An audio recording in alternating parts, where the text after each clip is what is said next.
नमस्ते, मैं अलका ठाकुर हूं और आप सभी का अलका मेडिकल क्लासेस में स्वागत है। तो आज हम बात करेंगे कि आखिर खून की कमी क्यों हो जाती है।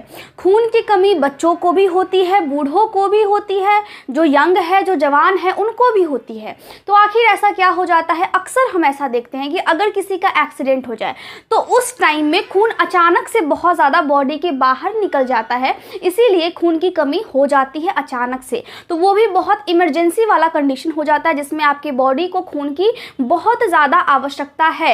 लेकिन महिलाओं को क्या होता है, पीरियड्स के टाइम में खून बहुत ज़्यादा बॉडी से निकल जाता है, उसके बाद वो अपना खान पान सही रखती ही नहीं है, खान पान पे ध्यान देती ही नहीं है, तो क्या होता है, धीरे धीरे करके बॉडी में खून की कमी होने लगती है। बच्चों का क्या है, बच्चे खाना नहीं खाते हैं, बच्चे को साग नहीं पसंद, बच्चे को सब्जी नहीं पसंद, तो क्या हो गया, तो जब उनका डेवलपमेंट हो रहा है तो बॉडी में खून बनता है। बनता कहाँ पे है, हमारा जो हड्डी होता है इसके बीच में रेड बोन मैरो होती है और उसी रेड बोन मैरो में एक सेल होता है, स्टेम सेल हम इसको बोलते हैं। तो ये स्टेम सेल बनाती है आपके आरबीसी को। अब आरबीसी क्या है, आरबीसी है मतलब लाल रक्त कोशिका, रेड ब्लड सेल्स। इसी रेड ब्लड सेल्स के साथ हीमोग्लोबिन चिपका होता है। तो आपने रिपोर्ट में तो देखा ही होगा, डॉक्टर क्या बोलते हैं, आपके बॉडी में हीमोग्लोबिन की मात्रा बहुत ज़्यादा कम हो गई है। तो ये क्या हो गया, ये बहुत डेंजर से स्थिति होती है जिसमें आपके बॉडी को खून की बहुत ज़्यादा आवश्यकता होती है। ये बात यहाँ पे आप नोट करें, क्योंकि अगर आपके बॉडी में रेड ब्लड सेल्स की कमी हो जाएगी, इसका मतलब है कि साथ में हीमोग्लोबिन हमेशा चिपका हुआ रहता है। तो हीमोग्लोबिन अपने साथ 4 ऑक्सीजन को बांध करके आरबीसी के साथ रहता है। इसका मतलब है कि जब भी बॉडी में आरबीसी की संख्या कम होगी, इसका मतलब है हीमोग्लोबिन की संख्या कम होगी, साथ ही ऑक्सीजन की संख्या भी कम हो जाएगी। जिस तरह हम जिंदा रहने के लिए ऑक्सीजन लेते हैं बाहर से, उसी तरह हमारे बॉडी में हर एक अंग को, हर एक कोशिका को सांस लेने की आवश्यकता होती है। और वो जो सांस लेता है वो खून के माध्यम से, ऑक्सीजन, हमारा जो सेल्स है सभी खून के माध्यम से ही सांस लेता है, ऑक्सीजन उसको खून के माध्यम से ही मिलती है।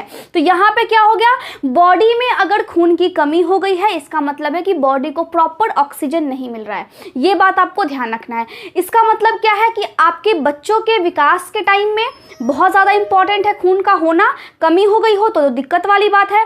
किसी को जब बचपन से ही कैंसर होता है, इसका मतलब है कि जेनेटिक कोई कंडीशन हो गया हो, कोई बच्चा को बचपन से ही कोई बीमारी रही हो तो उसके बॉडी में खून बनता ही नहीं है, हड्डी में फिर समस्या हो जाती है।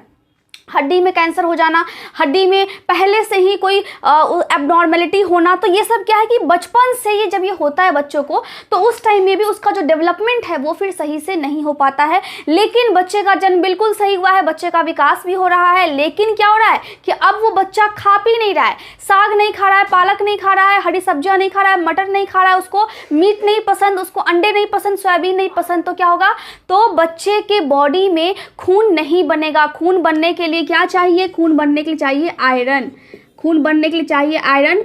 इसके अलावा फॉलिक एसिड भी बहुत इंपॉर्टेंट है, साथ में विटामिन सी और विटामिन डी बहुत ज़्यादा इंपॉर्टेंट है। तो सी किससे मिलता है, हमें नारंगी से मिलता है, मौसमी से मिलता है। साथ में अगर खून आपको बनाना है बॉडी में तो आप अनार खाइए, महंगा है लेकिन आपको खाना तो पड़ेगा क्योंकि आपकी बॉडी में इसकी कमी हो गई है। साथ में आप क्या खा सकते हैं, किशमिश खाया कीजिए। किशमिश खाने से क्या होता है कि आपका जो डाइजेशन है, डाइजेस्टिव सिस्टम है, जो पाचन की होती है आपकी बॉडी में, वो भी बहुत अच्छी रहती है।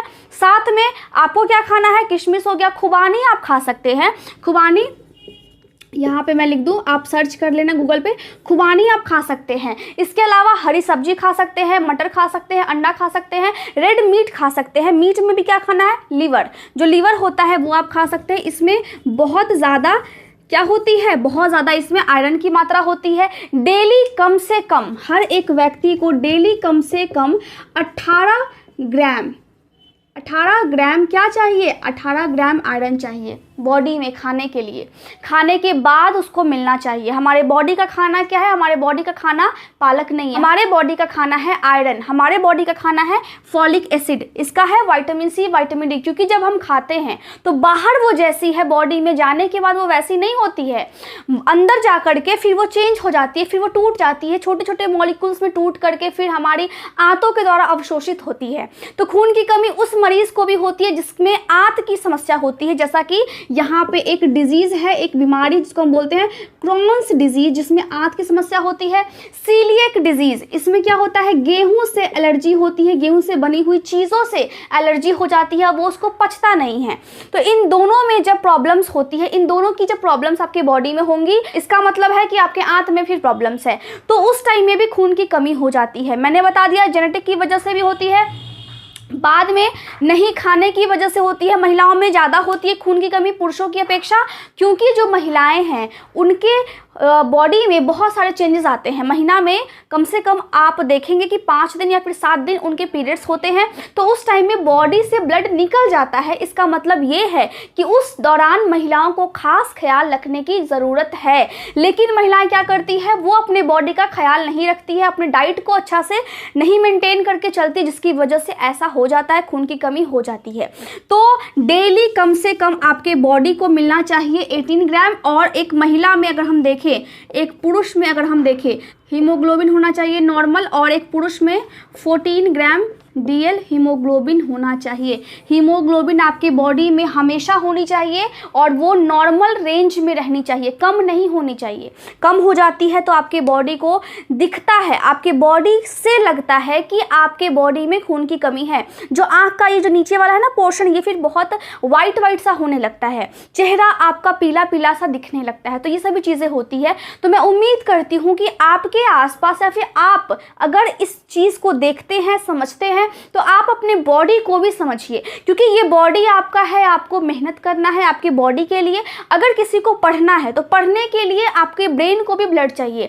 जब आपके बॉडी में खून कम होगा, इसका मतलब है कि आपके ब्रेन में खून कम जाएगा। ब्रेन में खून कम जाने का मतलब है कि ऑक्सीजन कम जा रहा है, ऑक्सीजन कम जाएगा तो सोचने समझने की जो क्षमता है उस पर भी असर पड़ती है। तो ये ना समझे कि अगर बॉडी को दिक्कत हो रही, इसका मतलब है कि ब्रेन हमारा बिल्कुल ठीक है। पूरा सिस्टम एक साथ धीरे धीरे करके डिस्टर्ब होने लगता है। तो खून की कमी को यूं ही इग्नोर नहीं करना चाहिए। अगर खून की कमी ज़्यादा हो जाती है एक्सीडेंट की वजह से या फिर कुछ दुर्घटना हो जाए उसकी वजह से, तो उस टाइम में डॉक्टर क्या करते हैं? वेट करते हैं क्या? वेट वो नहीं करते हैं।